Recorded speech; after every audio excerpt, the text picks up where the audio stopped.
بسم الله الرحمن الرحيم. السلام عليكم ورحمة الله وبركاته. الحمد لله وكفى وسلام على عباده الذين اصطفى أما بعد.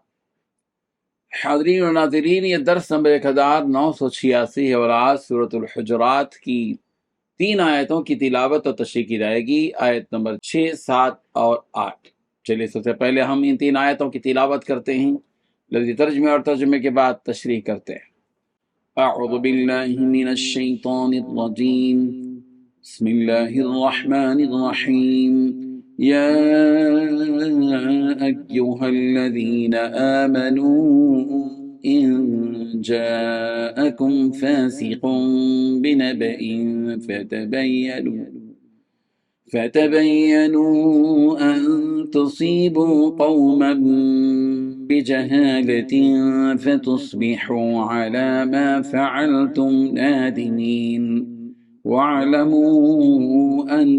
فيكم رسول الله لو يطيعكم في كثير من الأمر لعنتم ولكن الله حبب إليكم الإيمان وزينه في قلوبكم وكره إليكم الكفر والفسوق والعصيان أولئك هم الراشدون فضلا من الله ونعمة واللہ علیم حکیم۔ صدق اللہ العظیم۔ لفظی ترجمہ یوں ہے، یا ایہا الذین آمنوا، اے وہ لوگوں جو ایمان لائے ہو، ان جاءکم اگر لائے تمہارے پاس، فاسق کوئی فاسق، بنبئ کوئی خبر، فتبینوا تو تحقیق کر لیا کرو، ان تصیبو کہ کہیں تم تکلیف پہنچاؤ، قومن کسی قوم کو، بجہالت نادانی سے، فتصبحوا پھر تم ہو جاؤ، علامہ اس پر جو کچھ فعلتم تم نے کیا، نادمین نادم شرمندہ۔ وَاعْلَمُوا اور جان لو کہ ان فیکم بے شک تم میں رسول اللہ، اللہ کے رسول ہیں، لو اگر یطیعکم وہ اطاعت کریں تمہاری، فی کثیر من الامر بہت سے معاملات میں، تو لعنتم تو یقیناً تم مشقت میں پڑ جاؤ، ولیکن اللہ لیکن اللہ نے، حبب محبوب بنا دیا، الیکم تمہاری طرف، الایمان ایمان کو، وزین اور اس نے مزین کر دیا اسے، فی قلوبکم تمہارے دلوں میں، وکرہ اور اس نے پسندیدہ ناپسندیدہ بنا دیا، الیکم تمہارے لیے، الکفر کفر، والفسوق فسق، والعصیان اور نافرمانی کو، اولئک ہم یہی لوگ ہیں، الراشدون رشد و ہدایت والے، فضلاً بطور فضل کے، من اللہ اللہ کی طرف سے، ونعمہ اور احسان کے، واللہ اور اللہ علیم خوب جاننے والا، حکیم خوب حکمت والا ہے۔ ترجمہ یوں ہے، اے ایمان والو اگر کوئی فاسق تمہارے پاس کوئی خبر لے کر آئے تو اچھی طرح تحقیق کر لیا کرو، کہیں ایسا نہ ہو کہ تم نادانی سے کچھ لوگوں کو نقصان پہنچا بیٹھو اور پھر اپنے کیے پر پچھتاؤ۔ اور یہ بات اچھی طرح سمجھ لو کہ تمہارے درمیان اللہ کے رسول موجود ہیں، بہت سی باتیں ہیں جن میں وہ اگر تمہاری بات مان لیں تو خود تم مشکل میں پڑ جاؤ، لیکن اللہ نے تمہارے دل میں ایمان کی محبت ڈال دی ہے اور اسے تمہارے دلوں میں پرکشش بنا دیا ہے، اور تمہارے اندر کفر کی اور گناہوں اور نافرمانی کی نفرت بٹھا دی ہے۔ ایسے ہی لوگ ہیں جو ٹھیک راستے پر آ چکے ہیں، جو اللہ کی طرف سے فضل اور نعمت کا نتیجہ ہیں، اور اللہ علم کا بھی مالک ہے، حکمت کا بھی مالک ہے۔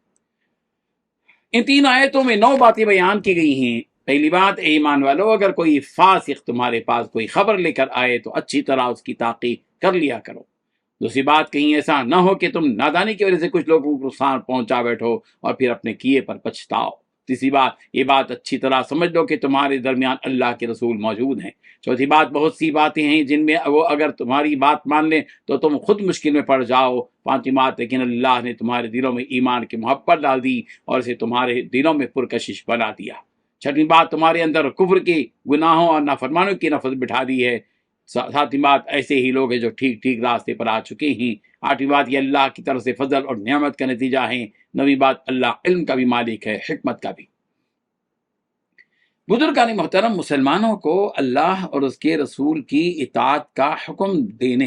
اور نبی رحمت صلی اللہ علیہ وسلم کے سامنے آواز کو پس رکھنے کا حکم دیے جانے کے بعد اللہ تبارک و تعالیٰ ایک اور حکم مومنوں کو دے رہے ہیں کہ اے ایمان والو، اگر تمہارے پاس کوئی فاسق شریر قسم کا آدمی کوئی خبر لے کر آئے تو تمہیں اس موقع پر تم پہلے اس فاسق کی کہی ہوئی بات کی تحقیق کر لو کہ جو کچھ وہ کہہ رہا ہے وہ کس حد تک سچ ہے اور کس حد تک غلط ہے۔ اگر وہ خبر سچی نکلے تو اسے مان لو، اور اگر وہ جھوٹی نکلے تو اسے چھوڑ دو، اس میں تمہاری ہی بھلائی ہے۔ اس لیے کہ اگر تم لوگ اس فاسق کی کہی ہوئی بات پر بلا تحقیق عمل کر لو گے اور وہ بات میں غلط نکلے تو اس غلط خبر پر اٹھائے ہوئے قدم سے تمہیں نقصان پہنچ سکتا ہے، حتیٰ کہ جان جانے کا بھی اندیشہ ہوتا ہے۔ لہذا کسی بھی خبر کی تصدیق کرنے سے پہلے اس کی تحقیق کر لیا کرو۔ اس آیت کے شان نزول سے متعلق حضرت ام سلمہ رضی اللہ عنہا سے مروی ہے کہ ولید ابن عقبہ کو بنی مستلق کے پاس ان کے اموال کی زکوٰۃ وصول کرنے کے لیے بھیجا۔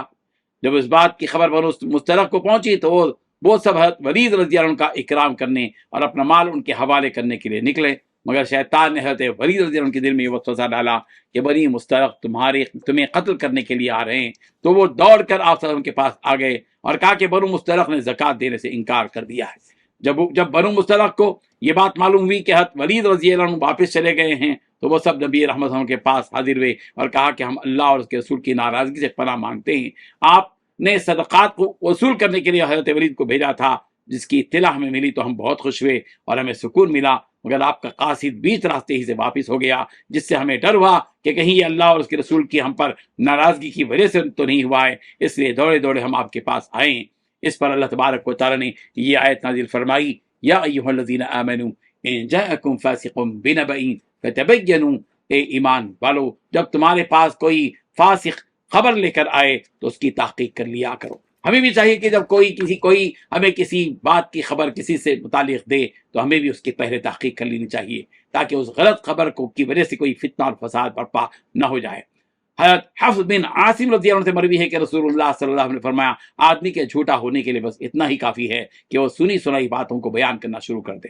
اللہ تعالیٰ مسلمانوں کو ہر بات پر بغیر تحقیق عمل کرنے سے روکتے ہوئے فرما رہے ہیں کہ اے مومنو، اس بات کو مت بھولو کہ تمہارے درمیان ابھی نبی موجود ہیں۔ اگر تم کوئی خلاف شرع کام کرو گے تو اللہ تعالیٰ اس بات کی خبر اپنے نبی کو بذریعہ وحی پہنچا دیں گے۔ اس لیے بہتر یہ کہ تم کوئی بھی معاملہ نبی کے حکم یا مشورے کے بغیر مت کرو، اگر وہ تم سے کسی بات کا مشورہ لیں تو تم انہیں اپنا مشورہ اور رائے دے دو، مگر یہ ضروری نہیں کہ تمہاری دی ہوئی رائے یا مشورہ اللہ کے نبی سے ہم کو پسند آ جائے، اس لیے کہ تمہارے بہت سے مشورے ایسے ہوتے ہیں کہ اگر نبی رحمت ان مشوروں پر عمل کرتے تو یقیناً تم سب کو اس کا نقصان اٹھانا پڑتا۔ لہذا اگر وہ تمہارے مشورے پر عمل نہ کریں